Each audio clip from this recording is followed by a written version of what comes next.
This is the Qtv Nightly News, and I am Loli M. Kamara. Thanks for joining us. Here are the headlines. The National Food Security Processing and Marketing Corporation has made an important announcement regarding financial payments to groundnut farmers for the groundnut trade season 2025. The fifth edition of the QCell National Quranic Competition began in Badibu Kerewan in the North Bank region on Thursday. On Wednesday, the People's Democratic Organization for Independence and Socialism, PDOIS, hosted a press conference to discuss the 2024 promulgation bill. In international news, a 6.8 magnitude earthquake struck Dingiri County in southwest China's Tibet Autonomous Region, Xizang, on Tuesday, resulting in over 126 deaths and 188 injuries. In sports news, more than 20 Gambian coaches participated in a day-long continuous professional development CPD coaching course to enhance their capacities. Those were the headlines. Now the news in detail.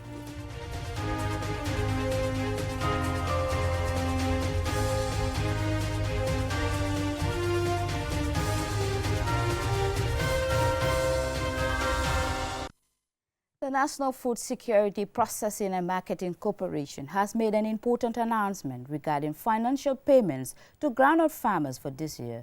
Here is Momadou Gajaga with that announcement. This is an announcement from the National Food Security Processing and Marketing Corporation. The National Food Security Processing and Marketing Corporation, NFS-PMC, is pleased to announce the successful purchase of groundnuts worth $500 million. Payments have been made to farmers through the Q Money platform at secos across the country. NFS-PMC is reconciling the groundnut quantities purchased at secos with the amount delivered at the depots. Payment to farmers will resume on Tuesday, the 14th of January 2025, following the completion of the reconciliation process with Q Money and the Cooperative Primary Marketing Societies, CPMS, secos. NFS-PMC kindly request the patience and understanding of all farmers during the brief period of reconciliation. That is the end of this announcement. The fifth edition of the QCell National Quranic Competition kicked off in Badibu Kerewan, North Bank region on Thursday. This year's competition has attracted 401 participants from across the country. Usman Jada reports.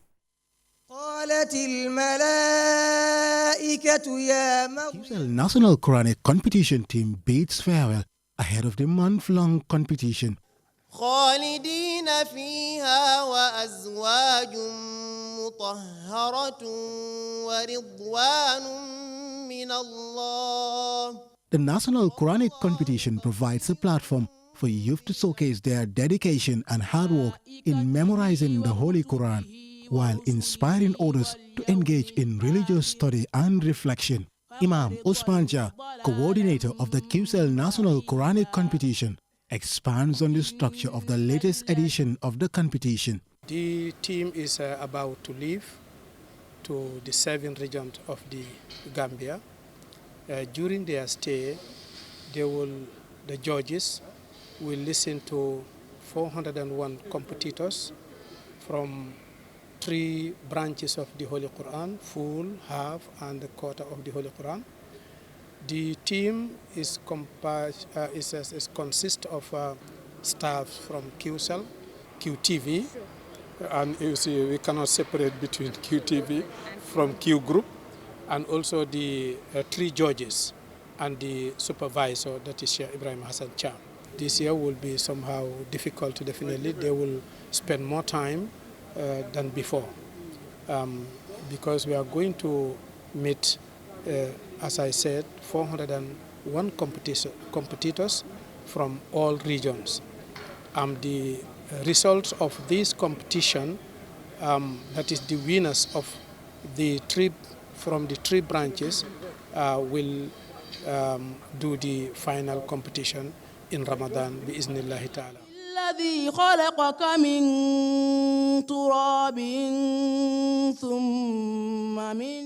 Launched in 2021, the National Quranic Competition brings together diverse communities, offering a sense of unity and shared purpose among participants, families, and spectators alike.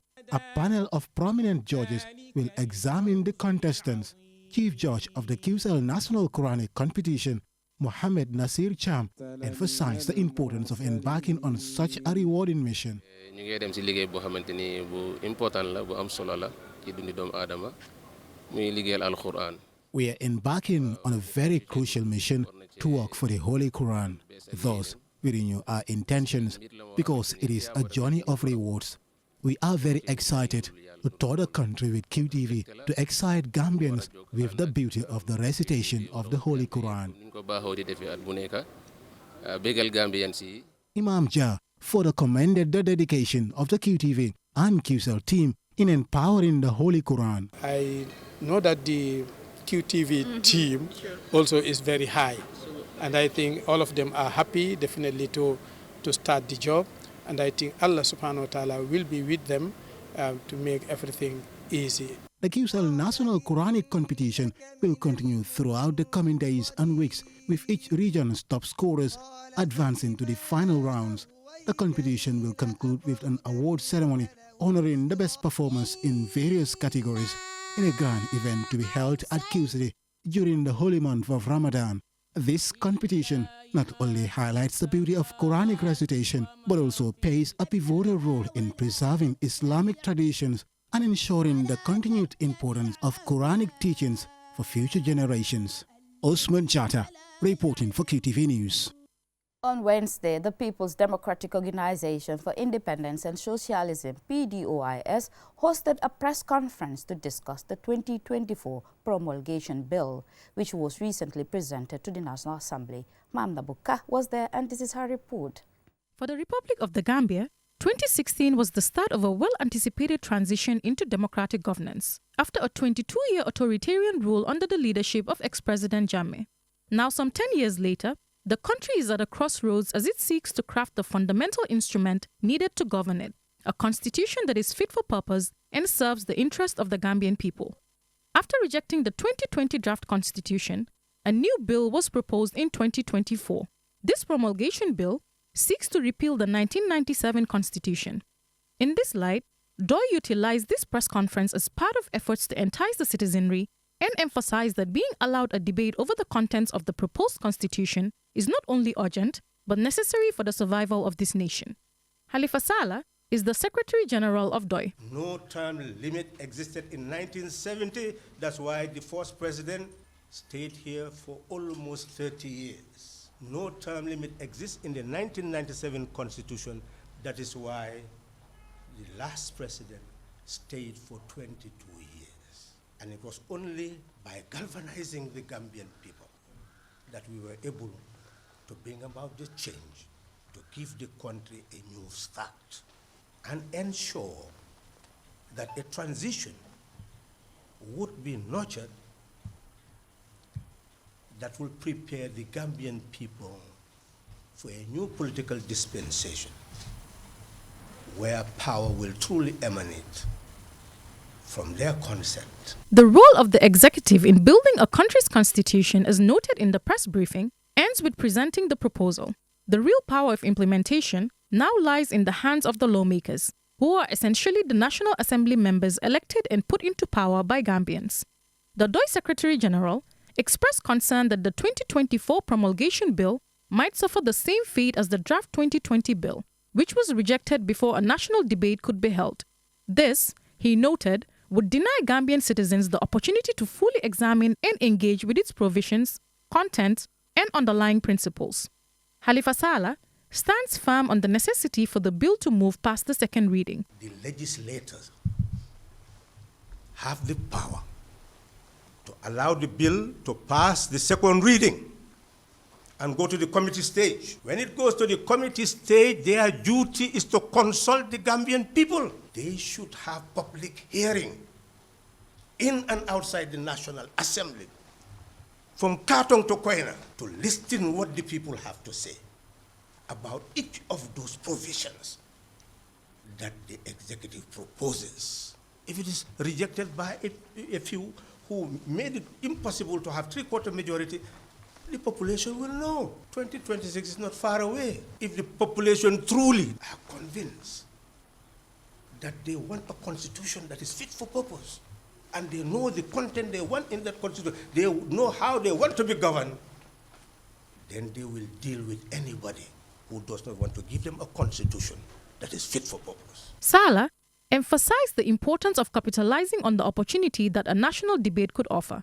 This opportunity we have that we never had for the nation to engage in consultation in order to prepare for a new republic must not at all be lost. A nation must have an understanding of what belongs to all of us. Gambia belongs to all of us. How it is to be governed depends on us, all of us. And no single person should surrender that duty, that responsibility, to determine the future of this country. The press conference highlights Doi's unwavering commitment to addressing the challenges facing the Gambian people, with a clear focus on building a more prosperous and equitable society for all. Mamna Buka, reporting for QTV News. From that story, we'll now go with our break. When we return, we have some more local sports and international news stories. Do stay tuned. Browse with us. QCell brings you a promo like never before. Get unlimited internet for just $25. Yes! Recharge $25 and enjoy the convenience of free internet from 1 a.m. to 6 a.m. every day with our Browse with Us promo. With this amazing offer, you can browse, stream, and download all your favorite movies for free. So why wait? Recharge $25 today and enjoy free internet only with QCell between 1 a.m. to 6 a.m. For more information, call customer care on 111. QCell, Senior Bus, we innovate, others follow. Terms and conditions apply.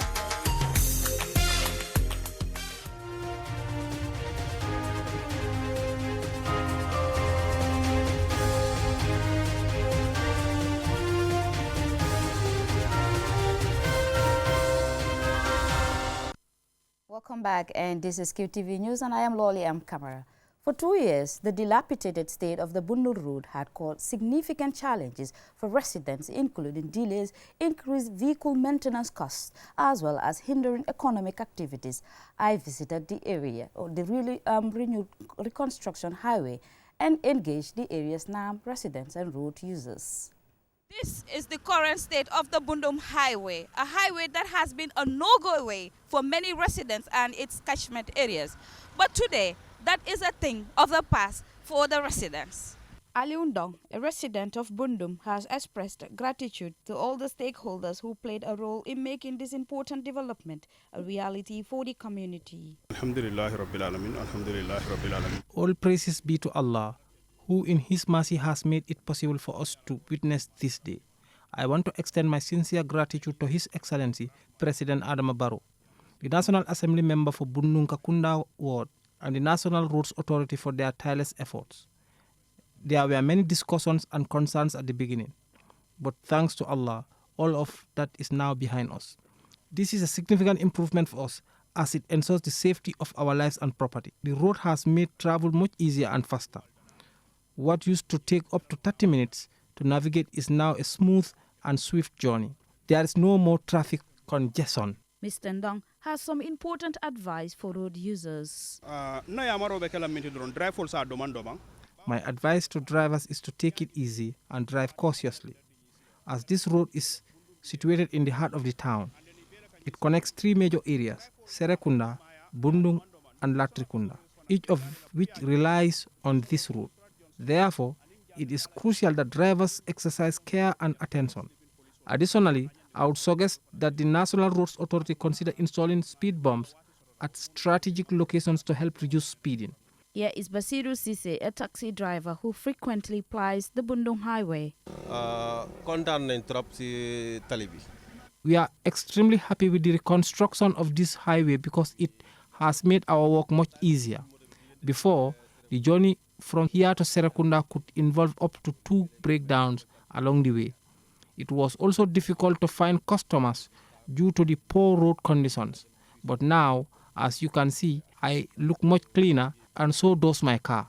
Honorable Suleiman Jame, the National Assembly member for Bundungakunda Ward, was one of the key stakeholders involved in ensuring the successful reconstruction of the highway. He expressed his excitement and pride following its completion. So today we want to thank the government of the Gambia under the leadership of President Adama Barrow, the consultant, the company, that is the SSTP, for the collaborative effort to ensure that this road, is completed, and now we can all see that this is a first-class road. It has a pavement, it has a street light, and there is a protection for the road in terms of water flow. By facilitating the expansion of economic activity, this connection helps underdeveloped areas catch up and promotes inclusive growth. Honorable Jame further emphasized how the new highway is boosting the local economy. The economic activities of Bundung has boosted, and right now we can see so many people along this road, so many property owners, they are building stores so that at least they can rent it out. So meaning this road has brought a big development for us as a community. In addition to the road project, Honorable Suleiman Jame also highlighted another significant development in the area, the provision and distribution of a reliable water supply. Today we are here in Nema Su to see the borehole that has been dug specifically for Bundung. Already the borehole has been installed and now is pumping currently to the network of Bundung. So this one is because of the nitrogen concentration in Bundung. This is why they had to bring this borehole here. But specifically it's for Bundung, and they lay the pipe up to Bundung and connect it to the network of Bundung. So basically we are very happy and excited that the government of the Gambia has really responded. The completion of the highway reconstruction marks a crucial step in addressing the infrastructure challenges faced by the area and is likely to improve the quality of life for the people of Bundung. It will also help attract more investment, further contributing to the growth and development of the area. For Qtv News, Lolly M. Kamara. Manjagos from Senegal, Guinea-Bissau and the Gambia recently gathered in Farafenni for the inaugural Manjago International Festival, a cultural celebration highlighting the vibrant heritage of the Manjago people under the theme Embracing Our Roots. Our regional correspondent, Don Williams, was on the ground and brings us this following report. The festival kicked off with a thrilling football match between the Manjagos from Senegal, dressed in navy blue shirts, and those from the Gambia, who were all red. The event began with a prayer followed by the national anthems of both countries. Attendees were treated to a display of traditional dishes as well as the cultural attire worn by both men and women. The guest speaker, Bakari Y. Baji, Minister of Youth and Sport, was honored as an honorary father before stepping up to the podium. The minister, after expressing his gratitude for being chosen and honored for the occasion, delivered a speech on the topic, the role of youth in cultural revival, highlighting the importance of youth engagement in preserving and promoting cultural heritage. Tradition, the heritage, is what reminds us of who we are. It tells us who we are as a people and helps to save our future. It helps to save our growth as a people, and it helps to guide our ethics, our behavior, and everything that we do. Malang Lelu, a history lecturer at Hassan Sheikh University of Senegal, provided a brief and insightful history of the Manjagos. If you ask most people today, they will confine the Manjago to Guinea-Bissau, but the Manjago story stretches far beyond that. While they settled in Guinea-Bissau, making it their base, their journey began long before. They originated from the east, traveling through Ethiopia and reaching the region of the Great Lakes. This is a part of our history. The occasion was also graced by several dignitaries, including from the Gambia and Senegal. The Manjag people, also known as the Manjago, are a West African ethnic group predominantly found in Guinea-Bissau, with smaller communities in the Gambia and Senegal. Don Williams, QTV News, Farafenni. Up next is international news.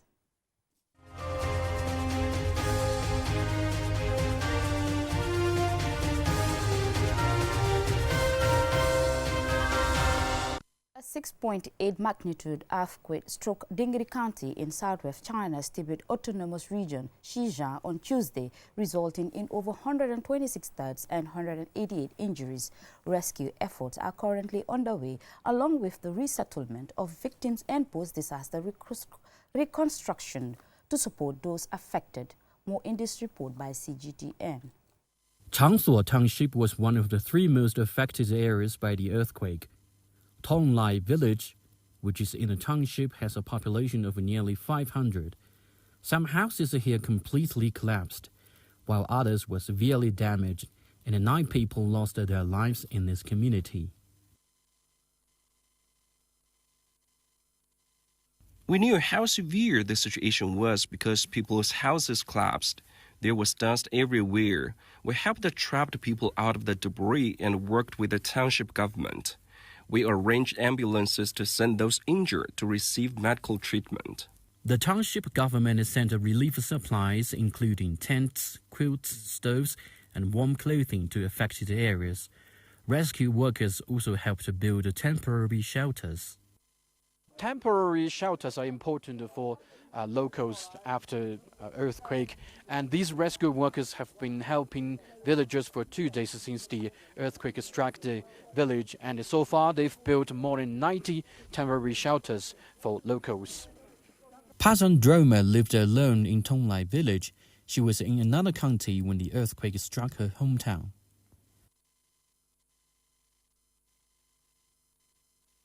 I am disabled. It's difficult for me to walk because of my legs. My house collapsed because of the earthquake. I am heartbroken. But these rescue workers have helped me a lot, building a tent for me. I am so grateful. More than 12,000 people, including firefighters, military forces, and policemen, have carried out the rescue operations. We've been unloading the relief materials since this morning. So far, we have unloaded 35 tons worth of supplies. In the afternoon, we helped build the tents. There were 26 tents in this area, sheltering 260 people. We'll also monitor aftershocks this evening. As of Wednesday, 187 resettlement sites have been set up, accommodating almost 47,000 people. 赠送 CGTN 定日 County 西藏 Autonomous Region. Up next is sports news.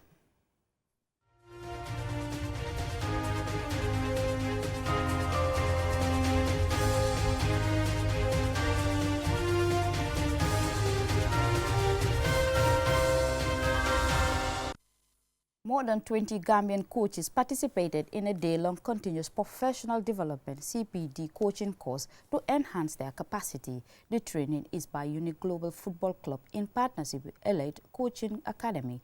Our sports reporter Mamadou Gajaga was there, and he now reports. These coaches, drawn from various clubs in the Gambia, went through training on identifying football talents, player development, and tactical formation of various clubs in English football. Idi Sala, head of recruitment at Portsmouth FC, Adeniran Adeyinke Jr., head of recruitment at Millwall FC, and Colin Barnes, head of recruitment at Crystal Palace, shared their experiences in various topics on player development. Lamin Sane and Ahmad Cham participated in the training and shared their experiences. It comes at a very crucial period when the football season have just started. We have seen that the sessions have been so far interactive, and these are initiatives that are complementing the Football Federation's ambition in developing football from the grassroots level. Personally, I learned a lot that ordinarily I would just go into the internet to try to search, but today it was first-hand information from people who have been there, who did it, and were in a position to come to Gambia and share their knowledge with some of the coaches in the league and their coaching staff that is Unique Global. And it was a very good initiative, I think. Thanks up to the Unique executive for coming up with this initiative.